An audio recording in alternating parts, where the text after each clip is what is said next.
Halo semuanya, perkenalkan saya Isti Mahendro dengan NIM G00252336 dari kelompok B8. Jadi di sini saya akan menjelaskan materi blok 2.2 kardiorespirasi. Jadi pada laporan pertama dijelaskan kasus seorang anak laki-laki berusia 4 tahun yang tiba-tiba berhenti berlari karena sesak nafas. Bibir dan ujung jarinya itu tampak kebiruan, tetapi membaik setelah ia jongkok. Nah, keluhan seperti ini sering muncul saat anak menangis atau merasa lelah. Dari kondisi tersebut, dokter mendiagnosis pasien mengalami tetratologi overload. Nah, dari kasus ini pembahasan akan diarahkan pada sirkulasi fetal, gangguan akibat gagalnya penutupan struktur fetal, serta vaskularisasi arteri dan vena jantung. Lalu di sini fetal sirkulasi. Nah, sirkulasi fetal adalah peredaran darah pada janin saat masih berada di dalam kandungan. Nah, pada masa ini paru-paru janin belum berfungsi untuk mengambil oksigen, sehingga oksigen diperoleh dari plasenta.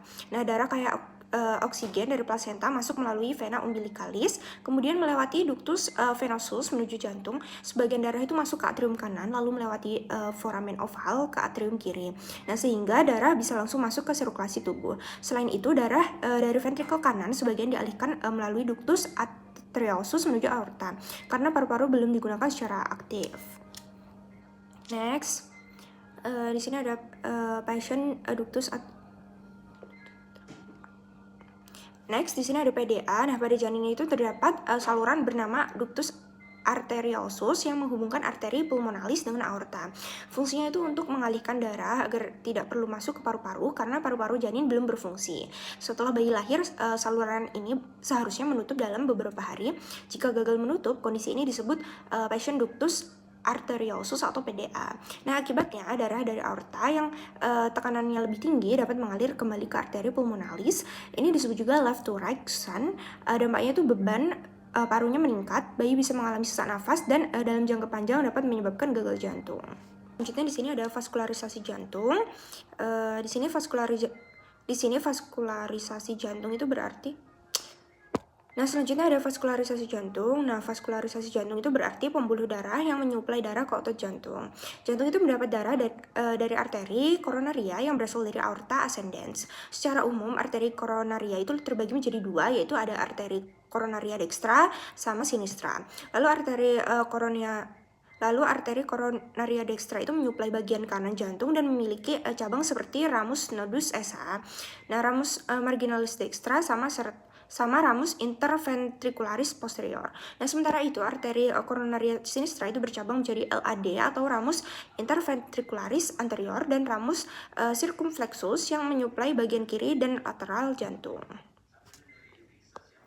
Nah, selanjutnya di sini ada vaskularisasi vena jantung. Selain arteri, jantung juga memiliki pembuluh bilik.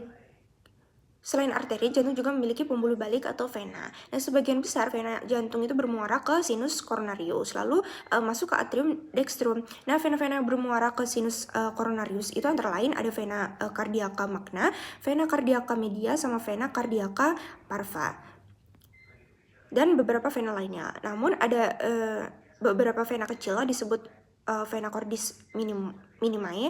Nah, vena ini tidak masuk ke sinus coronarius, tetapi langsung bermuara ke atrium kanan melalui lubang kecil yang disebut foramina venarum cavarum. Lalu di sini selanjutnya ada laporan yang kedua. Dijelaskan kasus bayi yang mengalami hidung tersumbat selama beberapa hari, disertai nyeri pada wajah saat menunduk dan lendir kental mengalir ke tenggorokan.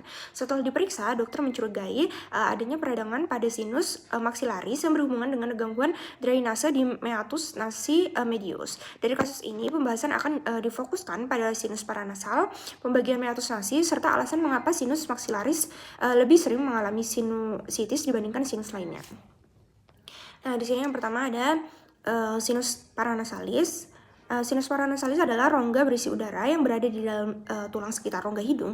Nah, sinus ini berhubungan dengan cavum nasi melalui lubang kecil yang disebut ostium. Ada 4 sinus utama, yaitu yang pertama ada sinus maxillaris, sinus frontalis, sinus etmoidalis, sama sinus sphenoidalis. Nah, fungsi sinus paranasalis itu antara lain mengurangi berat tengkorak, membantu resonansi suara, melindungi wajah dari trauma, menjaga suhu udara yang masuk, dan melembabkan udara inspirasi serta membantu pertahanan tubuh. Lalu selanjutnya di sini ada meatus nasi. Nah, pada dinding lateral cavum nasi itu terdapat 3 tonjolan tulang yang disebut concha nasalis, yaitu concha superior, media, sama inferior. Nah, concha ini membagi rongga hidung menjadi beberapa saluran udara, yaitu recessus sphenoidalis, meatus nasi superior, meatus nasi media, sama inferior. Lalu meatus nasi itu berfungsi sebagai jalur aliran udara dan juga tempat bermuaranya beberapa sinus paranasal. Karena itu, jika terjadi sumbatan pada meatus, drainase sinus itu bisa terganggu dan menyebabkan sinusitis. Selanjutnya di sini ada muara sinus paranasalis dan ductus nasolacrimalis. Nah, setiap sinus itu memiliki tempat drainase atau muara yang berbeda.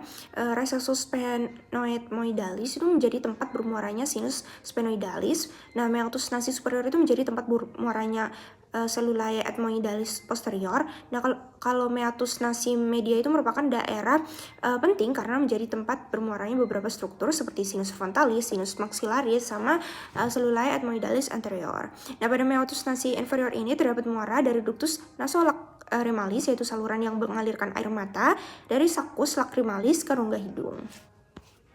Nah, di sini ada selanjutnya ada mengapa sinus maxilla itu sering sinusitis. Nah, sinus maxilla itu paling sering mengalami sinusitis karena beberapa alasan anatomi. Nah, pertama itu ada ostium sinus maxilla berada cukup tinggi sehingga drainasenya itu melawan gravitasi dan sekret lebih mudah bertahan.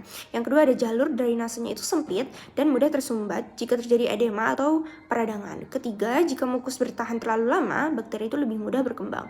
Selain itu, sinus maxilla itu dekat dengan akar gigi atas sehingga infeksi gigi dapat menyebar ke sinus. Ukurannya itu juga paling besar sehingga lebih ventilasinya terganggu, sekret lebih mudah menumpuk. Demikian pembahasan dari saya, kurang lebihnya mohon maaf. Terima kasih.